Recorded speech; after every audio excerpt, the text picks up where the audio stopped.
हम सुनी रात हो दर्शन देखले हमके बाबा भोलेनाथ हो।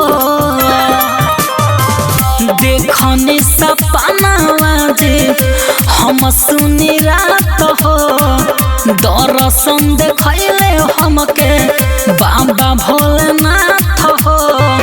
कहतनी बात रउआ मानली हमर सैया मानली हमर भोले बाबा के बाटे बुलावा चली देव घर हे सैया भोले बाबा के बाटे बुलावा चली देव घर।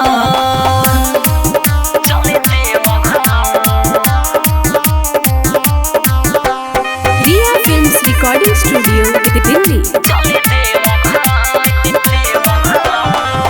चले के बधाम सैया करी तैयारी पहिला सोमार के जलवा देवे के बढ़ारी। चले के बधाम सैया करी तैयारी पहिला सोमार के जलवा देवे के बढ़ारी। बोल बम महादेव बोले हर हर एज बोले हर हर भोले बाबा के बाटे बुलावा चली देव घर हे राजा भोले बाबा के बाटे बुलावा चली देव घर।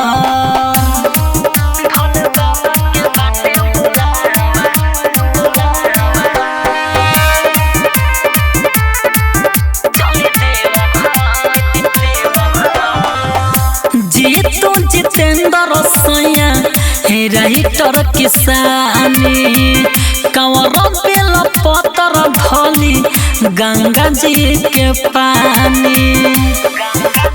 सुनी ना सुगम राजा सुनी राइटर किसानी कंवर बेल पतर धली गंगा जी के पानी। चली शरण में जिंदगी जाए सवार जिंदगी जाए सवार भोले बाबा के बाटे बुलावा चली देव घर हे सैया भोले बाबा के बाटे बुलावा चली देव घर।